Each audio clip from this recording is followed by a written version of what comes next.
Hi there, and welcome to the Salted Pepper, where we cook for real life using real food and we keep it real simple. And today we're gonna make an absolutely delicious and easy London broil.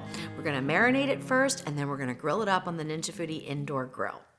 So the first thing you want to do when you have a London broil, which by the way is not a cut of meat, it is a preparation, which means that it is marinated usually and then grilled or pan fried until medium rare, sliced thinly across the grain. The type of meat that's used it varies, okay? So it could be a flank steak, although with the popularity of flank steak lately, very seldom is a London broil going to be a flank steak. More likely it is a top round. And so top round can be like in a roast, or it can be thin like this. And they're about 3/4 of an inch to an inch thick usually. And what you want to do with this meat is tenderize it and then marinate it a little bit. It is a tougher cut of meat, but when prepared correctly, it is absolutely delicious, and it usually is less expensive than some other higher end cuts of meat. So what I'm going to use to tenderize is my Pampered Chef meat tenderizer. This has two different sides to it, so I absolutely love it. There's a flat side and, of course, the pokey side. So the flat side is what I use if I just want to pound chicken thinly, or if I'm going to crush nuts in a bag, I'll use this. But for meats that I want to try to tenderize, I'm going to use the pokey end. And it's really heavy. So it's about, I would say, maybe 2 pounds. So it really does a great job. And forgive the noise here because there's no way around this. It's going to make some noise and probably shake the camera a little bit. But this is what you want to do. Take out all your frustration right now on the meat.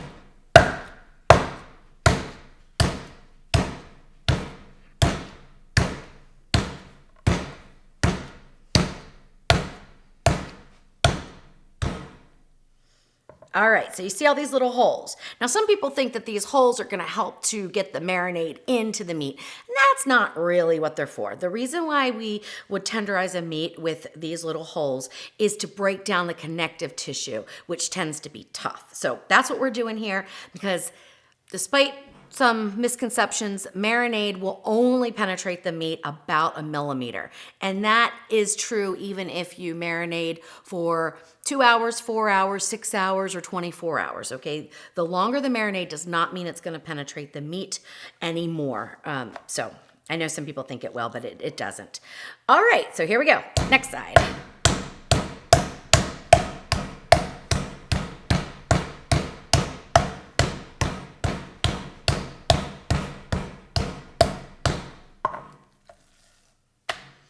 Now you can see already, the holes have already sort of disappeared. So what I do is do it 2 times on each side.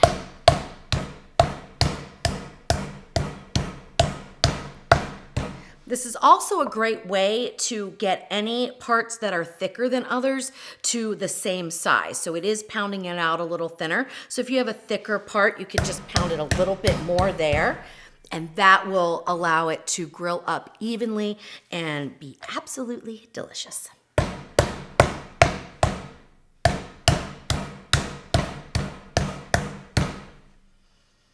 All right, so that's all we need to do here. So I'm gonna go ahead and open up. I have a Ziploc bag here. This is a 1/2 gallon size, but anything that will fit your meat in is fine. And I'm gonna go ahead and just put the meat in there.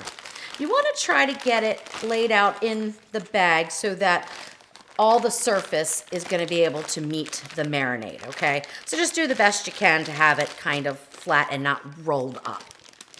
All right. Now I'm just going to wipe my cutting board, wash my hands real quick, and we're going to get to this delicious marinade. All right, so let's get to the marinade. Now, of course, you could use whatever marinade you want to use. That would be perfectly fine. But the one I'm going to share with you today is loosely based on my husband's grandfather's recipe. And he was called Bugs, and he had the best steak marinade.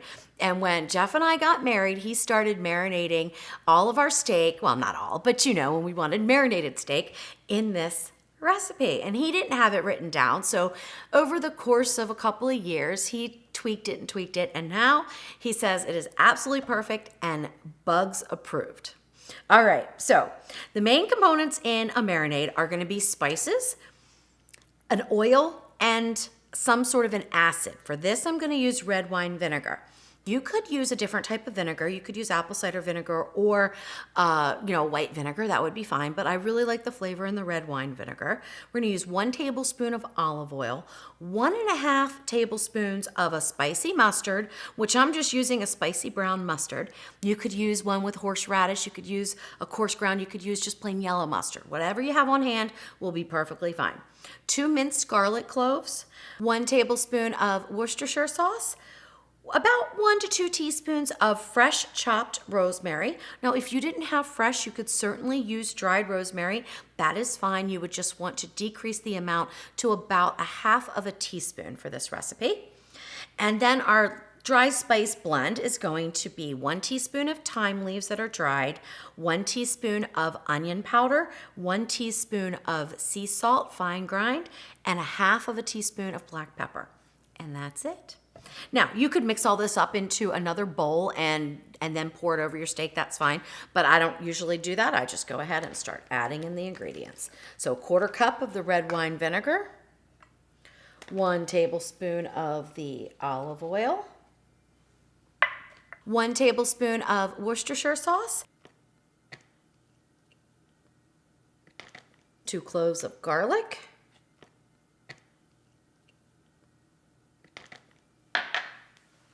1.5 tablespoons of the spicy mustard,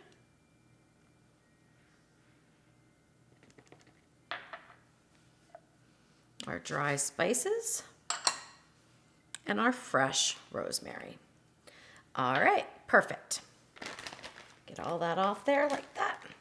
Now, go ahead and close up your bag without removing the air and just mix it together.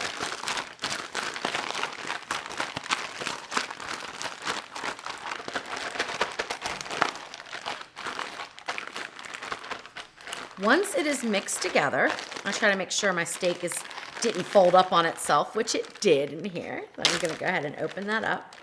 Make sure that the marinade is coating the entire steak here. I'm just going to pull this apart a little bit.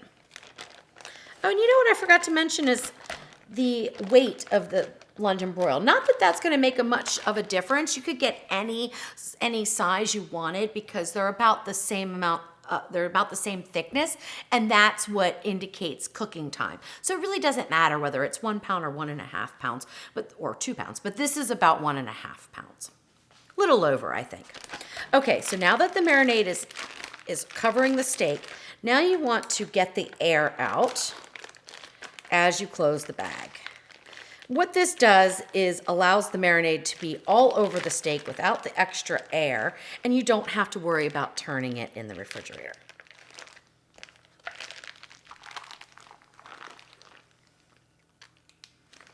All right, there we go. So you see there's no air in there, so the marinade is nicely covering the steak.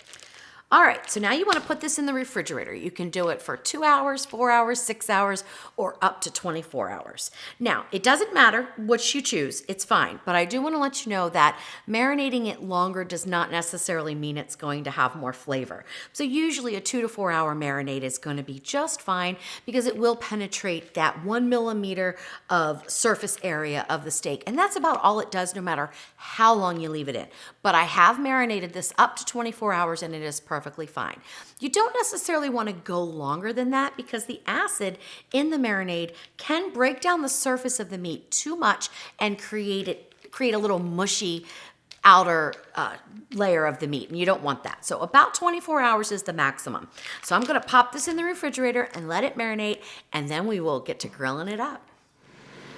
All right, so our London broil marinated in the refrigerator for about 4 hours, and then I took it out for 30 minutes and let it come to room temperature. And I advise that you do that with any meat that you're cooking. Just let it sit at room temperature for about 30 minutes before you cook it so that it cooks evenly and you get a nice sear on the outside.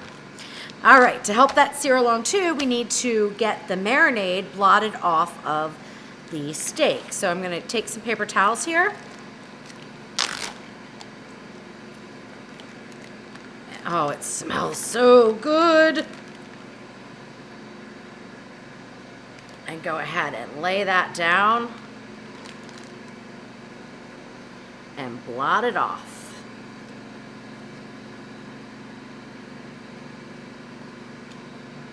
I do this for a couple of reasons. Number one, I don't want any kind of burning to happen or any smoke to be developed by the olive oil that I used in the marinade. And I also, it gives you a better connection with the surface when you go onto the grill, and you're gonna get better grill marks and better flavor, more of a sear. So definitely blot the marinade off. And this goes for any kind of meat, okay? So it's not just this, it's any kind of meat that you're gonna grill or cook.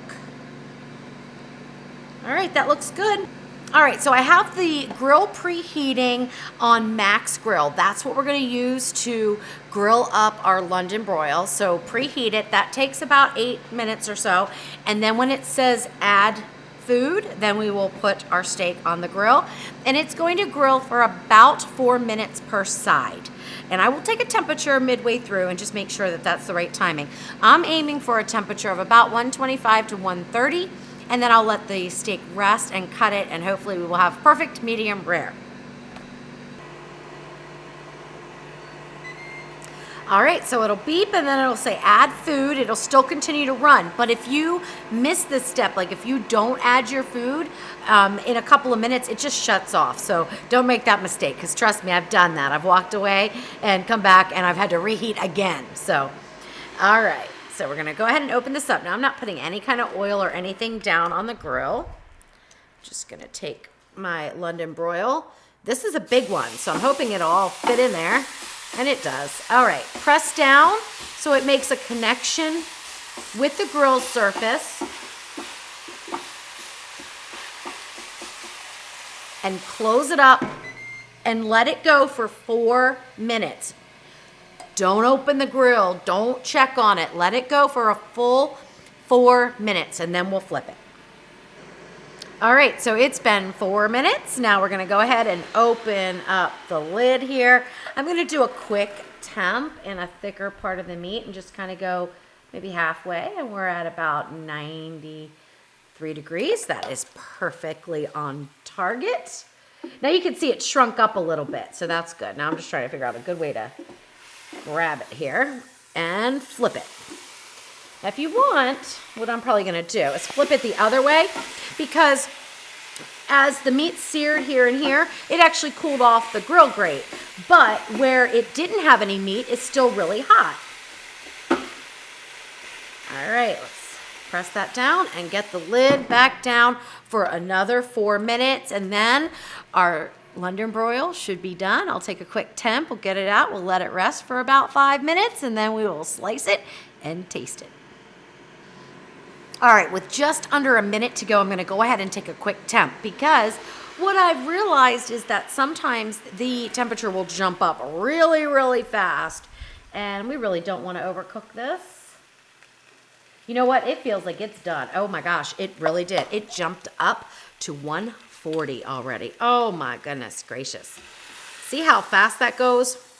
Anyway, we've got beautiful grill marks. I don't think it's gonna be overcooked. Even though the thermometer read 140, I really don't think it's gonna be overcooked. But just goes to show you that my 8 minutes worked perfectly in the test, and this might have been a little bit thinner. And so 6 minutes would have been okay. I mean, can you believe that? 6 minutes for a London broil. That's awesome. It looks gorgeous though. And I don't really am not concerned. I think it's gonna be just fine. The way it feels good.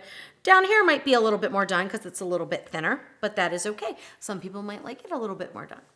So I would go with 6 minutes for your London broil, but use your thermometer and check it along the way. The first 4 minutes are a given, so don't open the grill during that time. But after you flip it, you might want to check it every minute or so.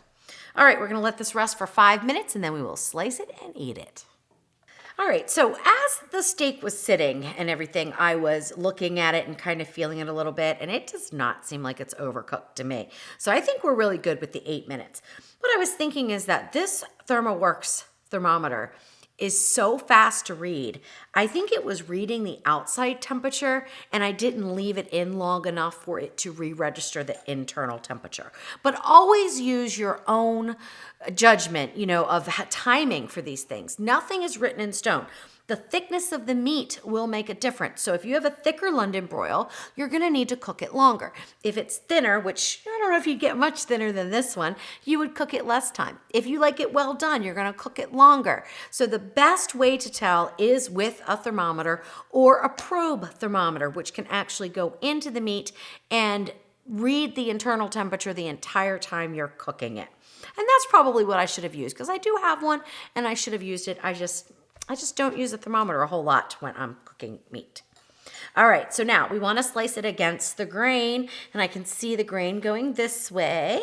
So I'm going to take a nice thin slice right from here. Now, obviously the outer edges are always going to be more done than the center. But this is looking pretty good.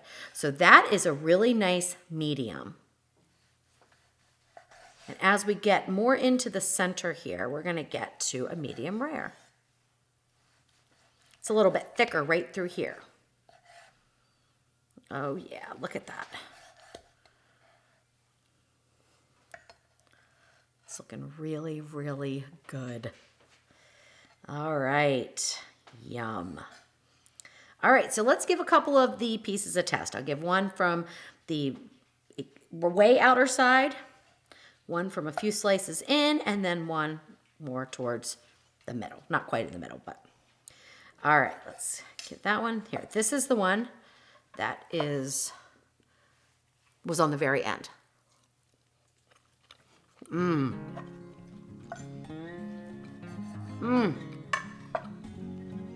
Perfect, even though it's overcooked for me. Perfect. All right, this is the one towards the very center. And I cut it a little bit thicker. Oh my gosh, that's perfect. This marinade is so good.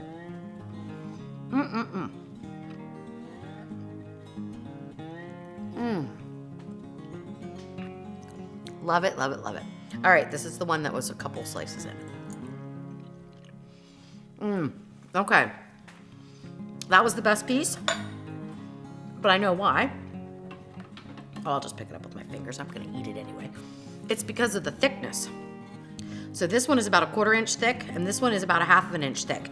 So that makes a world of difference when you're using a tougher cut of meat. So slice it about a 1/4 inch thick across the grain, and you are gonna end up with the most delicious and tender cut of steak ever. And it is less expensive, but you'll feel like you're eating a filet mignon. It is so delicious.